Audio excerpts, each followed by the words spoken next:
Good morning બાળકો, કેમ છો ભાઈ? મજામાં? જોજો ભાઈ, ચાલુ કરીશું આજે આપણે નવું ચેપ્ટર વિદ્યુત ચુંબકીય તરંગો. ભાઈ જુઓ, આજે તમારા વિદ્યુત ચુંબકીય તરંગો છે. આ વિદ્યુત ચુંબકીય તરંગો બાકી બધા ચેપ્ટરની સાપેક્ષમાં બહુ જ નાનકડું ચેપ્ટર છે. એકદમ ક્યુટ ચેપ્ટર છે. તમને એવું ફીલ થાય કે લાવો રમાડી લઈએ. હા, પણ એવું થાય નહીં ભાઈ, ભણવું જ પડે. જોજો, ચેપ્ટર નંબર 8 વિદ્યુત ચુંબકીય તરંગો. મસ્ત મજાનું ચેપ્ટર છે. જોજો, હવે ભાઈ આજે તમારા વિદ્યુત ચુંબકીય તરંગો છે ને, એની શરૂઆત જોજો. ધ ગ્રેટ સાયન્ટિસ્ટ, ભાઈ જોરદાર વૈજ્ઞાનિક હતા. ભાઈ વૈજ્ઞાનિકો જોરદાર જ હોય એટલે જ વૈજ્ઞાનિક હોય. હા, પણ તમે સમજો આ બધાની શોધ જે છે ને, તમે સમજો માનવ જીવન માટે બહુ જ મોટી ક્રાંતિ સર્જી. ભાઈ તમે સમજો એટલા માટે વધારે ગજબ કહેવાય બધા વૈજ્ઞાનિકો. અને એ હતા મેક્સવેલ. ઓકે ભાઈ, જોજો આજે મેક્સવેલ હતા ભાઈ, એમણે કંઈક હટકે વિચાર્યું, આમ અલગ. જોજો શું વિચાર્યું ભાઈ, આપણે છઠ્ઠા ચેપ્ટરમાં શું ભણ્યા?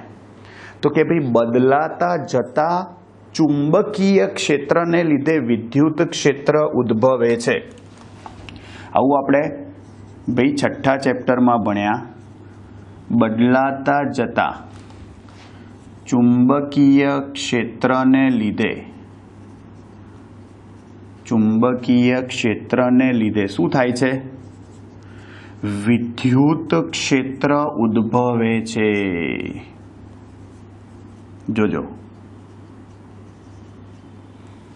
હવે તો ભાઈ એમણે એવું વિચાર્યું મેક્સવેલના મત મુજબ. જોજો, મેક્સવેલના મત મુજબ આનથી ઊંધું કે બદલાતું જતું વિદ્યુત ક્ષેત્ર પણ ચુંબકીય ક્ષેત્ર ઉત્પન્ન કરતું હોવું જોઈએ. ચુંબકીય ક્ષેત્ર ઉત્પન્ન કરતું હોવું જોઈએ. હવે સાંભળજો, આ બહુ જ જોરદાર વાત હતી કે બદલાતું જતું ભાઈ વિદ્યુત ક્ષેત્ર છે, એ પણ ચુંબકીય ક્ષેત્ર ઉત્પન્ન કરતું હોવું જોઈએ. હવે ભાઈ બદલાતું જતું જે પણ વિદ્યુત ક્ષેત્ર જે છે એને ચુંબકીય ક્ષેત્ર ઉત્પન્ન કરતું હોય. સાંભળજો, હવે મેક્સવેલે શું કર્યું હતું તમે સમજો ભાઈ. મેં કીધું ને બહુ ખતરનાક ખોપડી હતી ભાઈ. એમણે વિદ્યુત ચુંબકીય તરંગો જે છે એ નોટમાં ગાણિતિક રીતે મેળવ્યા હતા. બોલો કેવું ખતરનાક બીજું કહેવાય. તમે વિચાર તો કરો ભાઈ, નોટમાં ગાણિતિક રીતે એમણે શું કર્યું તમે સમજો. તો કે બધા જ જે સમીકરણો ભણ્યા હતા, તમને યાદ હોય તો પહેલું કયું સમીકરણ ભણ્યા હતા? તો કે ભાઈ આપણે ગાઉસનું પ્રમેય વિદ્યુત માટે ભણ્યા હતા કે બંધ માર્ગ પર સંકલન E ડોટ dA બરાબર શું હતું? Q/ε0. પછી આપણે ભાઈ ચુંબકત્વ માટે ગાઉસનું પ્રમેય ભણ્યા હતા. બંધ માર્ગ પર B ડોટ dA બરાબર 0. પછી ભાઈ આપણે એમ્પિયર સર્કિટલનો નિયમ ભણ્યા હતા કે બંધ માર્ગ પર B ડોટ dl બરાબર μ0 શું હતું ભાઈ? IE. અને ભાઈ છેલ્લે આપણે ફેરેડેનો નિયમ ભણ્યા કે બંધ માર્ગ પર E ડોટ dl બરાબર શું હતું? -d∅b/dt. ભાઈ ફેરેડેનો નિયમ જોયો હતો ને, પ્રેરિત EMF બરાબર -d∅dt. આ દરેક સમીકરણને મેક્સવેલે શું કર્યું? યસ, તરંગ સમીકરણો સ્વરૂપે અને એના વિકલ સમીકરણો મેળવ્યા. અને એમને એકદમ ભાઈ જોઈને અચંબિત, ભાઈ તમે સમજો આશ્ચર્ય થયું કે સાલું આ જે તરંગો છે ને એ તો આબેહૂબ તરંગ સમીકરણ જેવા જ છે.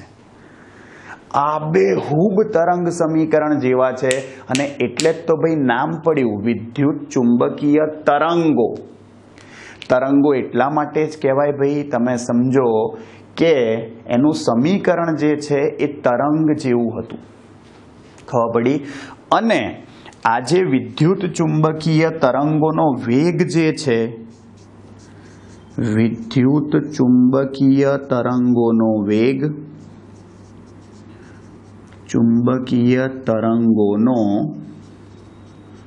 શૂન્યાવકાશમાં વેગ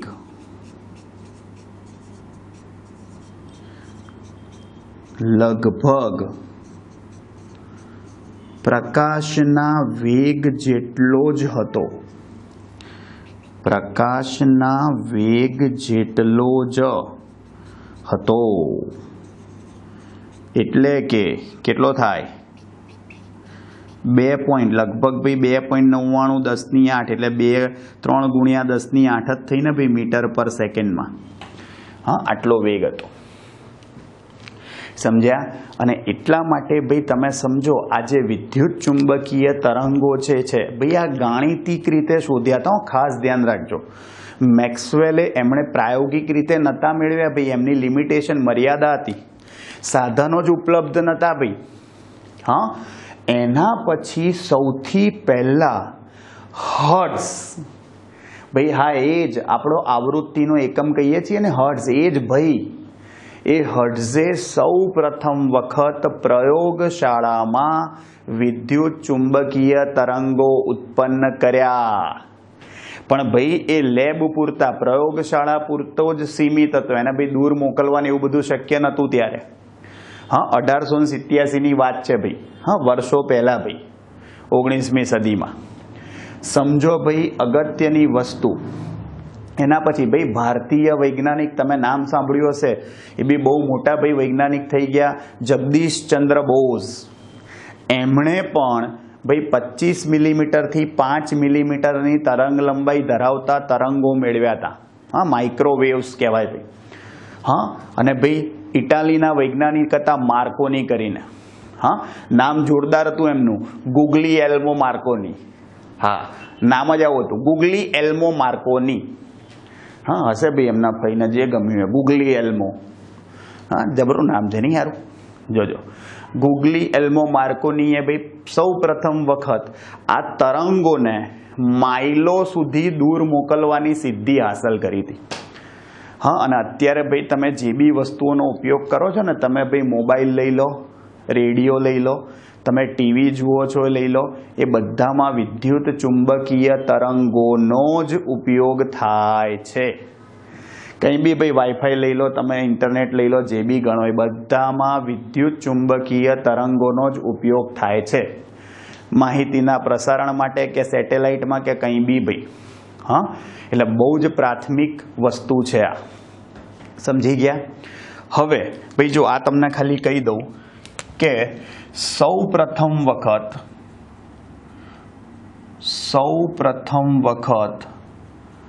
ગાણિતિક રીતે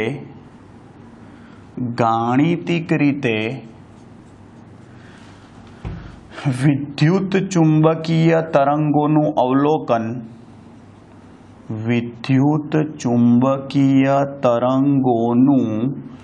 અવલોકન કોણે કર્યું? યસ, મેક્સવેલે કર્યું. આ ખાસ ધ્યાન રાખજો. પ્રાયોગિક રીતે સૌ પ્રથમ વખત ભાઈ તમે સમજો, પ્રાયોગિક રીતે સૌ પ્રથમ વખત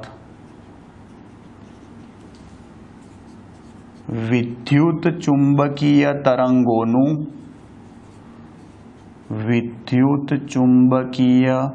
તરંગોનું અવલોકન અથવા ઉત્પાદન હર્ટ્ઝે કર્યું હતું. હર્ટ્ઝ, આ ખાસ ધ્યાન રાખજો. હવે અગત્યની વસ્તુ હું જુઓ તમને કહું ભાઈ, મેક્સવેલ ભાઈ હતા ને જે, એમને એવું ફીલ થયું, સાંભળજો, બહુ જોરદાર વસ્તુ ફીલ થઈ કે એમણે બધા સમીકરણો ચેક કર્યા, એમને કોઈ જ સમીકરણમાં કોઈ વાંધો નહોતો, ખાલી એક વસ્તુમાં એમને વાંકવું પડ્યું. કઈ વસ્તુમાં? તો કે ભાઈ એમ્પિયર સર્કિટલનો નિયમ આપણે જે ભણ્યા હતા ને, એમાં એમને કંઈક ખૂટતું હોય ને એવું ફીલ થયું. એવું એમને અનુભવ થયો ભાઈ તમે સમજો આપણો એમ્પિયર સર્કિટલનો નિયમ તમને ખબર હોય તો આવો હતો કે B.dl બરાબર μ0 IE યાદ છે આ IE એટલે શું હતું એન્ક્લોઝ પેલા જે એમ્પિરિયન લૂપની અંદરનો પ્રવાહ લેતા હતા સાંભળજો હવે આ જે ખૂટતું હતું ને સાંભળજો મેક્સવેલે ભાઈ એવું કીધું કે એમ્પિયર સર્કિટલના નિયમમાં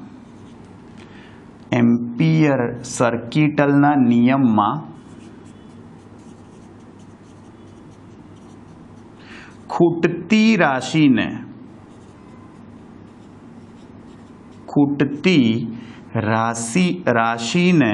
શું કીધું ભાઈ યસ સ્થાનાંતર પ્રવાહ એવું નામ આપ્યું ભાઈ સ્થાનાંતર પ્રવાહ નામ આપ્યું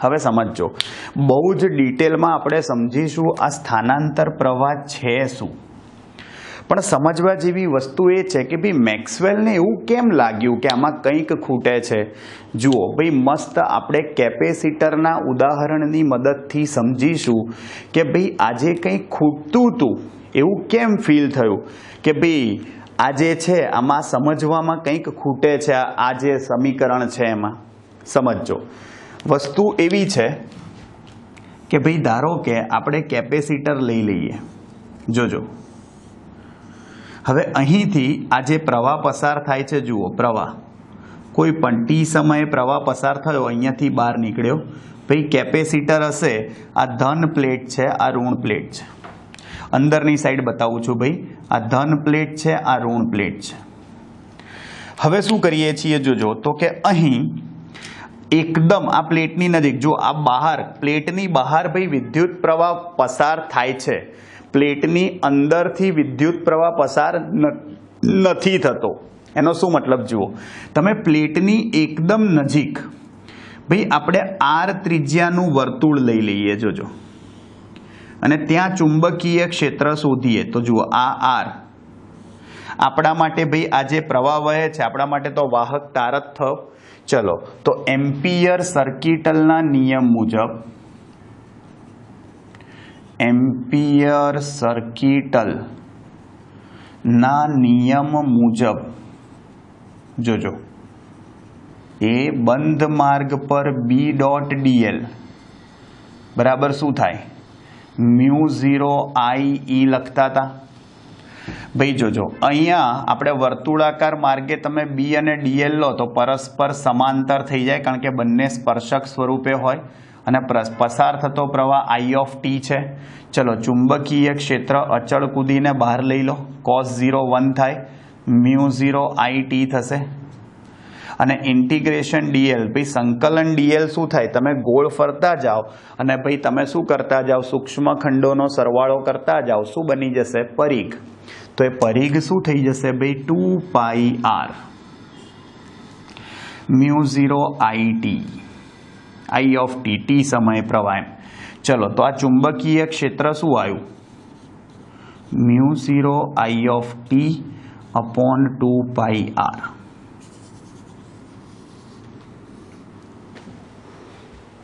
ભાઈ સમજો કહેવાનો મતલબ એવો છે કે આ જે તાર છે એનાથી તમે સમજો વિદ્યુત પ્રવાહ પસાર થતો હોય સરખા અંતરે ભાઈ ચુંબકીય ક્ષેત્ર કેવું ઉદ્ભવે છે સરખું પરંતુ પ્લેટની અંદરના વિસ્તારમાં ભાઈ આ પ્લેટ છે એની અંદર જુઓ અહીંયા વિદ્યુત ક્ષેત્ર છે વિદ્યુત ક્ષેત્ર ક્યાંથી ક્યાં હોય ભાઈ ધનથી ઋણ પ્લેટ તરફ હવે જોજો ધ્યાનથી સમજજો ભાઈ એ લોકો એવું કીધું છે ભાઈ ઘડા આકારનું લઈએ ને સમજ્યા ભાઈ તમને આવું બધું કીધું છે એનાથી કોઈ ફરક નહીં પડતો ભાઈ હા કે નળાકાર આકાર લો તમે તકતી આકાર ને આકાર કોઈ પણ હોય ભાઈ આકારથી કોઈ ફરક નહીં પડતો આપણે તો એમ્પિરિયન લૂપ જોઈએ બંધ આકૃતિ જોઈએ જોજો એ આ ધન પ્લેટ છે આ ઋણ પ્લેટ છે જોજો ભાઈ આ ધન પ્લેટ અને આ ઋણ પ્લેટ ભાઈ અંદર ભાઈ તમે સમજો અંદરની સાઈડ ભાઈ એ લોકોએ ઘડા આકારનું આપણે જે આકાર બતાવો હોય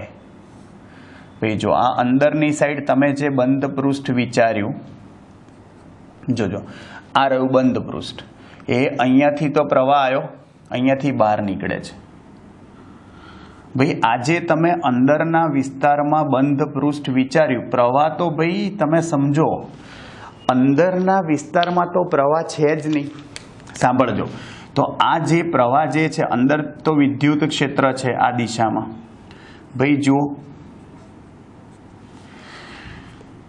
ધન પ્લેટની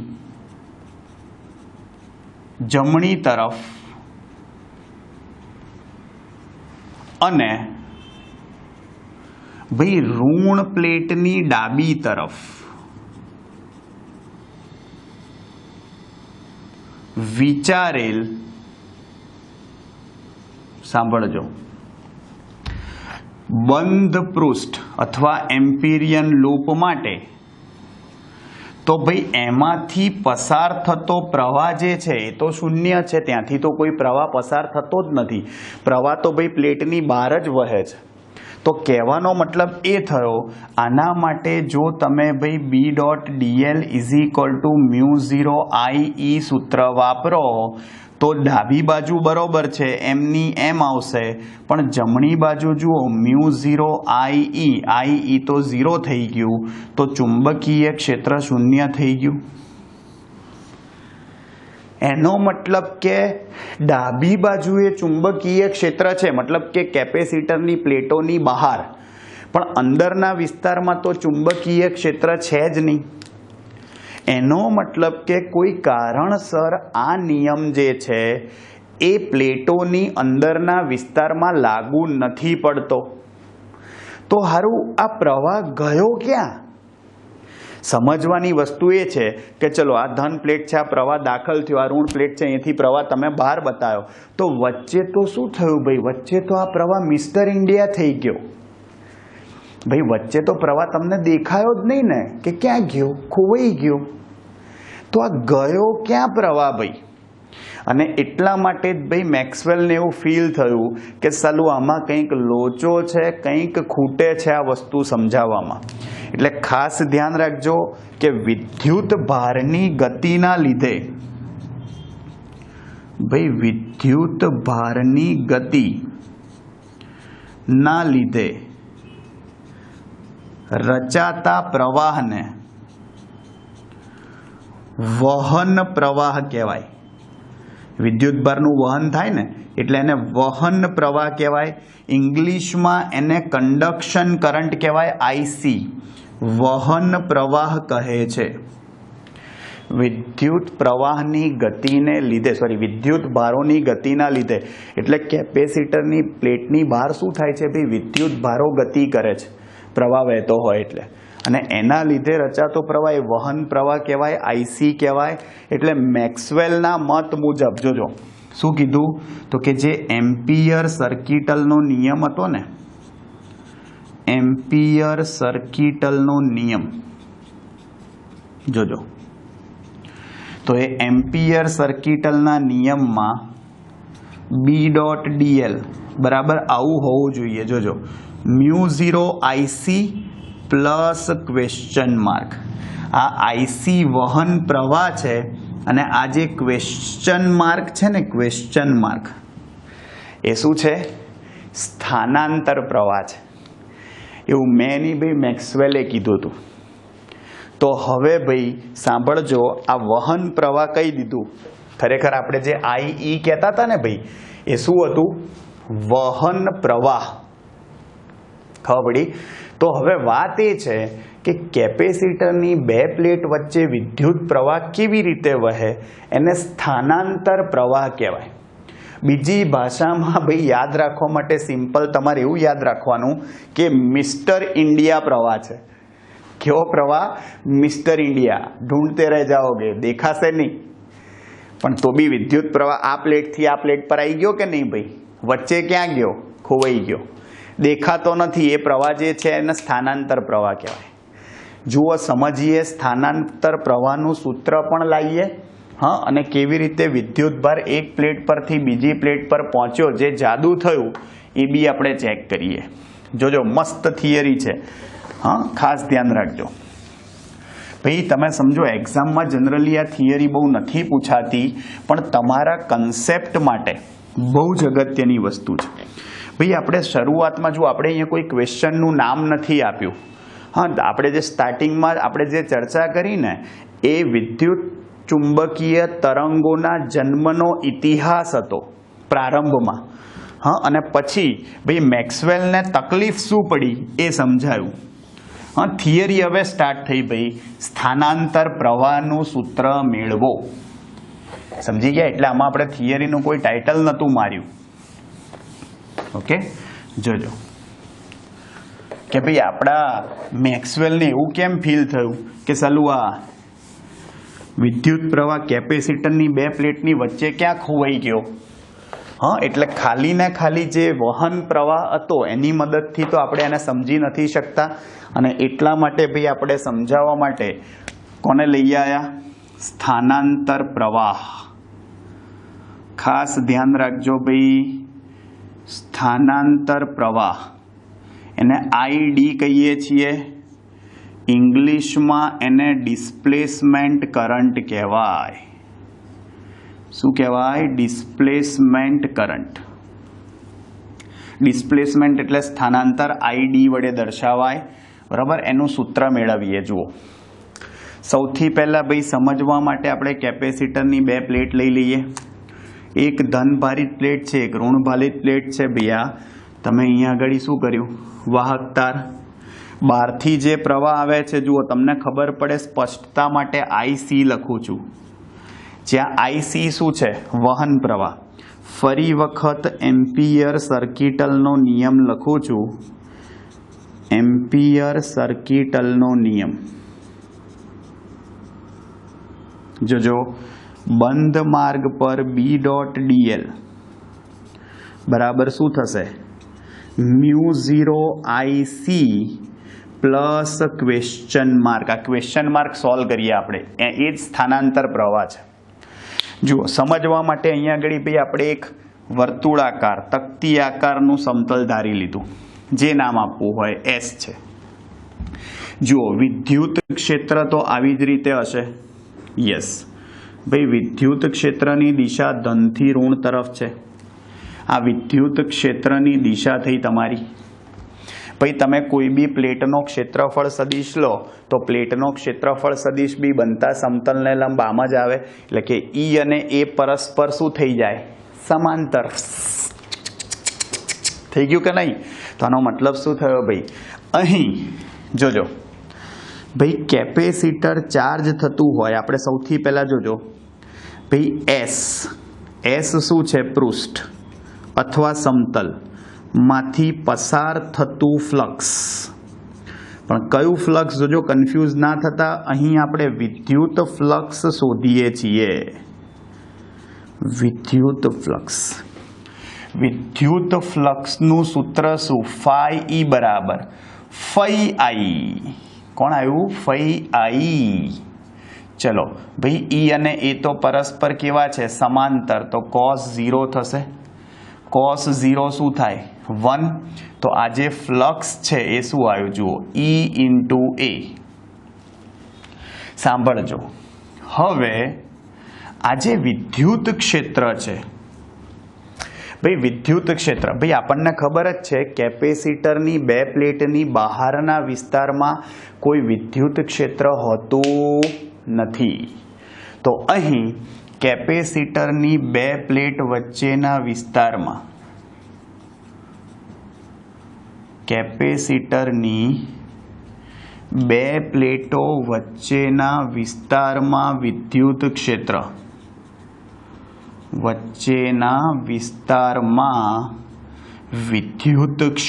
શું આવશે ભાઈ? યાદ છે અડધો ને અડધો આખો. ધન પ્લેટનું વિદ્યુત ક્ષેત્ર આટલું હતું, કારણ કે બે પ્લેટો વચ્ચેની અંતરની સરખામણીમાં આપણે યસ પ્લેટો ખૂબ જ મોટી ધારી હતી. અડધો ને અડધો આખો, કારણ કે બંનેની દિશા એક જ હોય એટલે સરવાળો થાય. બહારના વિસ્તારમાં વિદ્યુત ક્ષેત્ર 0 થઈ જાય, ખાસ ધ્યાન રાખજો, અડધો ને અડધો આખો તો સિગ્મા બાય એપ્સિલોન 0 થાય. જુઓ આ સમીકરણ 2 ની કિંમત 1 માં મૂકી દેતા, સમીકરણ 2 ની કિંમત સમીકરણ 1 માં મૂકતા, જોજો તમે 2 ની કિંમત 1 માં મૂકી દો તો તમારું ફ્લક્સ જે છે વિદ્યુત ફ્લક્સ શું આવી ગયું ભાઈ? વિદ્યુત ફ્લક્સ જે છે સાંભળજો, એ શું આવી ગયું? સિગ્મા અપોન એપ્સિલોન 0 ઇન્ટુ એ. અને જ્યાં સિગ્મા શું છે ભાઈ? પૃષ્ઠ વિદ્યુતભાર ઘનતા. એનું સૂત્ર શું થાય? ક્યુ અપોન એ. ભાઈ પૃષ્ઠ વિદ્યુતભાર ઘનતા એટલે ક્યુ અપોન એ થાય, એકમ ક્ષેત્રફળ દીઠ વિદ્યુતભાર. શું થશે? એકમ ક્ષેત્રફળ દીઠ વિદ્યુતભાર. એને શું કહેવાય? પૃષ્ઠ વિદ્યુતભાર ઘનતા. ક્લિયર? અગત્યની વસ્તુ જુઓ શું કહે છે, આ કિંમત મૂકી દો ભાઈ તો તમારું ફ્લક્સ વિદ્યુત ફ્લક્સ શું આવશે? જોજો, સિગ્માની જગ્યાએ ક્યુ બાય એ થશે. એપ્સિલોન 0 તો છે જ અને એ તો છે જ, એ ઉડી ગયા. જુઓ ફ્લક્સ શું આવ્યું? ક્યુ અપોન એપ્સિલોન 0. ભાઈ જ્યારે કેપેસિટર ચાર્જ થતું હોય, જ્યારે કેપેસિટર ચાર્જ થતું હોય ત્યારે સમય સાથે કેપેસિટર પરનો વિદ્યુતભાર વધતો જશે. કેપેસિટર પરનો વિદ્યુતભાર સતત વધતો જશે. સાંભળજો, અને એનો મતલબ તો આ જે સમીકરણ છે એનું સમયની સાપેક્ષે વિકલન લેતા, કારણ કે સમયની અહીંયા વિદ્યુતભાર અચળ નથી ભાઈ. કેપેસિટરમાંથી પ્રવાહ પસાર થઈ રહ્યો છે એનો મતલબ શું? કેપેસિટર ચાર્જિંગ પ્રક્રિયામાં છે. એનો મતલબ કે એની ઉપરનો વિદ્યુતભાર સતત વધી રહ્યો છે. જો પહેલેથી જ ચાર્જ કરેલું કેપેસિટર હોય તો પ્રવાહ પસાર થાય જ નહીં ભાઈ. સમજી ગયા? તો સમયની સાપેક્ષે વિકલન લેતા કો શું કહે છે ભાઈ? સમયની સાપેક્ષે વિકલન લઈ લઈએ તો એનો મતલબ જુઓ ભાઈ, સમયની સાપેક્ષે વિકલન લઈ લો તો ડી ફાઈ ઈ અપોન ડીટી થઈ જાય. ઇઝ ઇક્વલ ટુ જમણી બાજુ જુઓ 1 અપોન એપ્સિલોન 0 અચળ કૂદીને બહાર, અને આ શું થઈ ગયું? DQ by DT. ભાઈ આ જે ડીક્યુ બાય ડીટી છે ને એ જ તમારો પ્રવાહ થયો, અને એને જ તમારો સ્થાનાંતર પ્રવાહ કહેવાય. વાહ ભાઈ વાહ. ભાઈ આને જ આઈ કહેવાય. એને કરતા બનાવી દો તો આઈડી સ્થાનાંતર પ્રવાહનું સમીકરણ શું થયું? જુઓ, એપ્સિલોન 0 સામે અને D phi E by DT. કહેવાનો મતલબ જુઓ, સમય સાથે બદલાતા જતા વિદ્યુત ફ્લક્સ એટલે કે વિદ્યુત ક્ષેત્રના કારણે શું થયો ભાઈ? જે પ્રવાહ મળ્યો એને સ્થાનાંતર પ્રવાહ કહેવાય. કહેવાનો મતલબ જુઓ, આ કેપેસિટરની 2 પ્લેટ છે, અહીંયાથી પ્રવાહ આવ્યો, અહીંયાથી બહાર નીકળ્યો. એ કયો પ્રવાહ છે? વહન પ્રવાહ. વિદ્યુત ભારોની ગતિના લીધે વચ્ચેથી જે આ પ્રવાહને અહીંયાથી ઉચકીને એનું સ્થાનાંતર કરાવીને એને ઋણ પ્લેટ પર લઈ આવ્યો, એ પ્રવાહ સ્થાનાંતર પ્રવાહ કહેવાય. વહન પ્રવાહને ખભા પર મૂકીને ચલ ચલ ચલ ચલ ચલ ચલ ચલ ચલ ચલ ચલ ચલ ચલ ઋણ પ્લેટ પર લે, એટલે બહાર પાછો દોડતો. બ્રિજ જેવું કામ કર્યું. એ તમારો સ્થાનાંતર પ્રવાહ થયો. મિસ્ટર ઇન્ડિયા દેખાય નહીં પણ છે. અને આવું કોણે શીખવાડ્યું આપણને ભાઈ? મેક્સવેલે. બહુ જ જોરદાર વસ્તુ હતી. સમજી ગયા ભાઈ? આ તમારો સ્થાનાંતર પ્રવાહનું સમીકરણ. અને એટલા માટે જ હવે ભાઈ આપણે જે આ ખૂટતું હતું ને એને મ્યુ0 આઈડી કહેવાય. આઈસી પ્લસ મ્યુ0 તો લેવું જ પડે. આઈડી શું છે? સ્થાનાંતર પ્રવાહ. એટલે ખરેખર તમે સમજો, હવે એને એમ્પિયર સર્કિટલનો નિયમ નથી કહેવાતો, એટલે શું કહેવાય એને? મેક્સવેલ એમ્પિયરનો નિયમ કહેવાય. શું કહેવાય એને? મેક્સવેલ એમ્પિયરનો નિયમ. શું કહેવાય છે ભાઈ? મેક્સવેલ એમ્પિયરનો નિયમ. ભાઈ આ મેક્સવેલ એમ્પિયરનો જે નિયમ છે એ આવી રીતે લખાય, બંધ માર્ગ ભાઈ B.dl is equal to μ0 IC plus μ0 ID થાય. એટલે તમે આવી રીતે બી લખી શકો, μ0 કોમન કાઢી લો તો કૌંસમાં IC પ્લસ ID લખાય. આ કુલ પ્રવાહ થયો. સમજી ગયા? પ્લેટની બહાર વહન પ્રવાહ, પ્લેટની અંદર સ્થાનાંતર પ્રવાહ.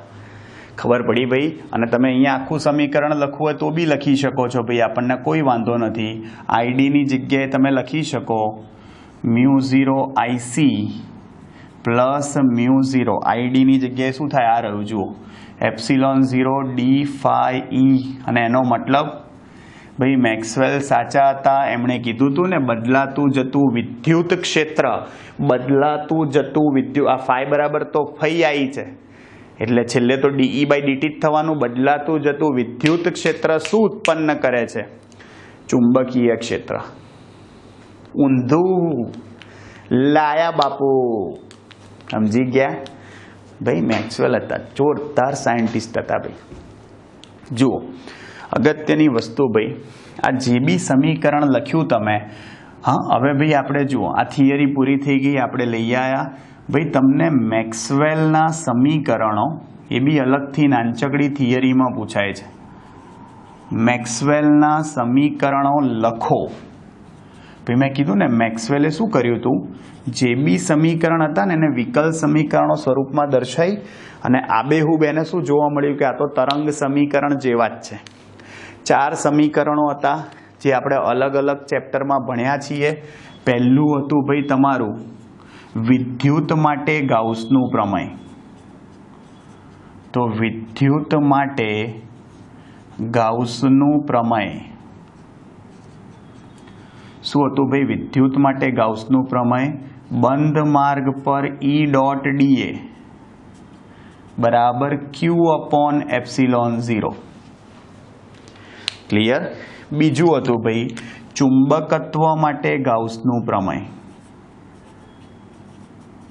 ચુંબકત્વ માટે ગાઉસનું પ્રમેય. આ બધા પ્રમેય ને બધા નિયમોમાં મેક્સવેલને કોઈ તકલીફ નથી, તમે સમજો. અને આ વસ્તુ શોધવામાં બહુ જ અગત્યની, આ બધા વૈજ્ઞાનિકો જે હતા ભાઈ, માઇકલ ફેરાડે હોય, હા તમે સમજો, એ બધા વૈજ્ઞાનિકોએ જે શોધ કરી હતી, કુલમ્બ હોય ને બધા એમ, ગાઉસ હોય, એ બધામાં શું કર્યા ભાઈ? 4 ચાંદ લગાવી દીધા આ વસ્તુ શોધીને. હા સાંભળજો. અને ત્રીજું એના પછી ભાઈ ફેરેડેનો વિદ્યુત ચુંબકીય પ્રેરણ નો નિયમ.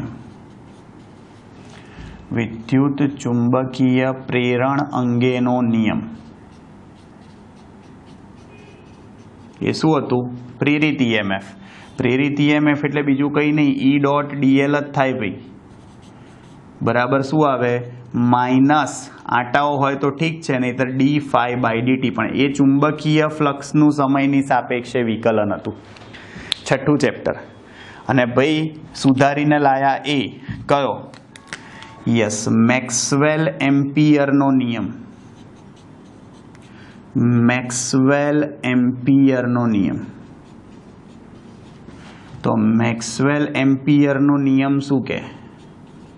આ લાયા એ જે ખૂટતું હતું એ સુધારીને લાયા, અને એ હતું સ્થાનાંતર પ્રવાહ. જો શું આવશે? μ0 IC પ્લસ μ0 ID. તમે ID નું સૂત્ર પણ લખી શકો છો, ખાલી ID પણ લખી શકો છો. શું આવે? ε0 d phi E/dt. તમને આવું પૂછે કે ε0 d phi E/dt એનો એકમ જણાવો, તો એનો એકમ એમ્પિયર જ આવે ભાઈ.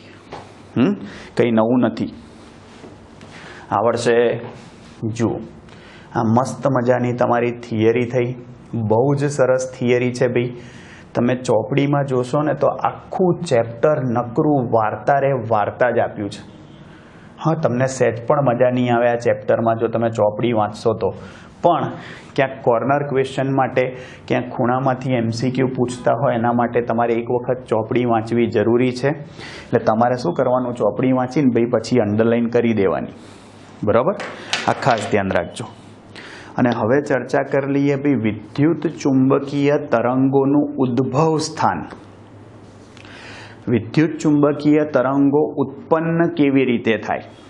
ભાઈ આપણે કીધું એમ કે વિદ્યુત ચુંબકીય તરંગો ઉત્પન્ન થવા માટે બદલાતું જતું વિદ્યુત ક્ષેત્ર અને બદલાતું જતું ચુંબકીય ક્ષેત્ર ઉત્પન્ન થવું જોઈએ. હવે સમજો, બદલાતું જતું વિદ્યુત ક્ષેત્ર અને બદલાતું જતું ચુંબકીય ક્ષેત્ર એ બંને નોર્મલ કેસમાં ઉત્પન્ન ના થઈ શકે. જુઓ, ખાલી સ્થિર વિદ્યુત ભાર હોય ને એ ખાલી વિદ્યુત ક્ષેત્ર ઉત્પન્ન કરે, અને અચળ વેગથી ગતિ કરતો જે વિદ્યુત ભાર છે, જે આપણે સ્થાયી વિદ્યુત પ્રવાહ કહીએ છીએ, એ ચુંબકીય ક્ષેત્ર ઉત્પન્ન કરે. વિદ્યુત ક્ષેત્ર તો હોય જ, પણ બદલાતું જતું, ભાઈ સમય સાથે બદલાતું જતું ચુંબકીય ક્ષેત્ર કેવી રીતે ઉત્પન્ન કરવું, એના માટે પ્રવેગિત વિદ્યુત ભારનો ઉપયોગ કરીએ છીએ. ભાઈ દોલન કરતો પ્રવેગિત વિદ્યુત ભાર. પ્રવેગિત એટલે જેના વેગમાં ફેરફાર થતો હોય ને એવો વિદ્યુત ભાર. અને એના કારણે તમે બદલાતું જતું શું કરી શકો, ચુંબકીય ક્ષેત્ર મેળવી શકો. ભાઈ જુઓ, આપણને આપણી ચોપડીમાં વસ્તુ નથી આપી, પણ હું ખાલી તમને ખબર પડે એટલે સમજાવી દઉં છું થોડું. જોજો, એટલે તમારા કન્સેપ્ટમાં રહે, ખબર પડે તમને કેવી રીતે થાય. ભાઈ આપણે LC દોલનો ભણ્યા હતા 7મા ચેપ્ટરમાં. એ જ વસ્તુ આપણે એવું કીધું ને, હર્ટ્ઝે પ્રાયોગિક માહિતી આપી હતી. ભાઈ હર્ટ્ઝે એમના પ્રયોગમાં એ જ વસ્તુ કરી હતી જે આપણે 7મા ચેપ્ટરમાં ભણ્યા હતા, કે 2 ધાતુના ગોળાઓ લીધા હતા, એને કેપેસિટર તરીકે લીધા હતા, અને ધાતુના 2 સળિયાઓ એની સાથે જોડ્યા હતા જે ઇન્ડક્ટર તરીકે હતા. ભાઈ તમને ખબર પડી ગઈ શું તૈયાર થયું, આ LC દોલક પરિપથ. અને આ જે LC દોલક પરિપથ તૈયાર થયો ને એને હર્ટ્ઝિયન ડાયપોલ કહેવાય.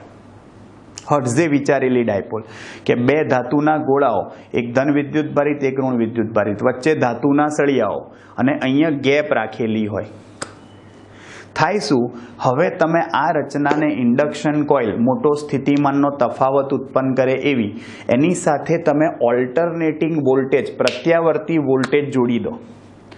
એટલે આ જે વિદ્યુત ભાર જે છે ને ગોળા ઉપરના કીધા ને મેં, ધન ઋણ, એ વારાફરથી સતત બદલાતા રહેશે. સતત વિદ્યુત ભાર દોલનો કરતા રહેશે, LC દોલનો ભાઈ. અને આ દોલનો એટલા બધા સ્પીડમાં હોય કે બહુ સ્પીડમાં હોય. અને એના લીધે ભાઈ તમે સમજો શું થાય, આ પ્રવેગિત વિદ્યુત ભાર જે આવૃત્તિથી દોલનો કરે, એટલી જ આવૃત્તિવાળા, ભાઈ તમે સમજો ફટાફટ સ્પીડમાં દોલન, વિદ્યુત ઉર્જાનું ચુંબકીય ઉર્જા, ચુંબકીય ઉર્જાનું વિદ્યુત ઉર્જા. ભાઈ કેપેસિટરની ઉર્જા Q²/2C, ઇન્ડક્ટરની ચુંબકીય ઉર્જા ½LI². યાદ છે ને? અને એટલું સ્પીડમાં ભાઈ વિદ્યુતમાં ચુંબકીય કે વિદ્યુત ચુંબકીય તરંગોનું ઉત્પન્ન કરે. ભાઈ ત્યાં જે સ્પાર્ક, ભાઈ મેં કીધું ને ત્યાં ગેપ રાખી હતી, ત્યાં સ્પાર્ક, તણખા ઉત્પન્ન થાય. અને તણખા એટલે પ્રકાશ, અને પ્રકાશ એટલે વિદ્યુત ચુંબકીય તરંગ. ભાઈ પ્રારંભમાં ખાલી દ્રશ્ય પ્રકાશ એકલો જ વિદ્યુત ચુંબકીય તરંગ તરીકે આપણે ઓળખતા હતા.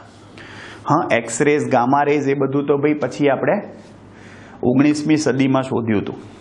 સમજ્યા? રોન્ટજને શોધ્યું હતું, એક્સરેઝની શોધ કરી હતી ને એવું બધું હતું. હા, પણ પ્રારંભમાં તો આપણે જોઈ શું શકીએ, દ્રશ્ય પ્રકાશ. હા, પારજાંબલી, પાર રક્ત બધું ભાઈ પાછળથી જ શોધાયું હતું. સમજી ગયા? આવી રીતે પ્રવેગિત વિદ્યુત ભારની મદદથી શું શોધ્યું હતું ભાઈ? વિદ્યુત ચુંબકીય તરંગો. સૌ પ્રથમ વખત હર્ટ્ઝે મેં કીધું ને કે તમે ટેક્સ્ટ બુક વાંચશો ને ભાઈ તો તમને પ્રોપર આઈડિયા નહીં આવે, એટલે તમારે ખાલી, અને ભાઈ આ જે પ્રવેગિત વિદ્યુત ભારની જે આવૃત્તિ હોય એટલી જ આવૃત્તિવાળા વિદ્યુત ચુંબકીય તરંગો શું થાય, ઉત્પન્ન થાય. ક્લિયર? ભાઈ જુઓ, આજના લેક્ચરમાં આટલું રાખીએ છીએ. નેક્સ્ટ લેક્ચરમાં વિદ્યુત ચુંબકીય તરંગોની લાક્ષણિકતાઓ જોઈશું, એટલે કે વિદ્યુત ચુંબકીય તરંગો છે એના સમીકરણ જોઈશું, બરાબર. પછી એનો વેગ જોઈશું, એની ઉર્જા ઘનતા જોઈશું, એની તીવ્રતા, વેગમાન, દબાણ બધું જોઈશું. ક્લિયર? અને પછી વિદ્યુત ચુંબકીય તરંગોનું શું જોઈશું, વર્ગીકરણ. ક્લિયર? મળીએ ભાઈ તો નેક્સ્ટ લેક્ચરમાં. આટલું વ્યવસ્થિત રીતે તમને ખબર પડી ગઈ હશે. મસ્ત વસ્તુ છે ભાઈ. હા, મળીએ છીએ ચલો નેક્સ્ટ લેક્ચરમાં. ત્યાં સુધી આવજો. बाय, सी यू, टाटा, सब्बा खैर, सायोनारा, हस्ता ला विस्ता, फिर मिलेंगे चलते चलते. खुदा हाफिज, दास विदानिया, जय श्री कृष्ण, जय अम्बे, जय हिंद, जय भारत, वंदे मातरम. Take care.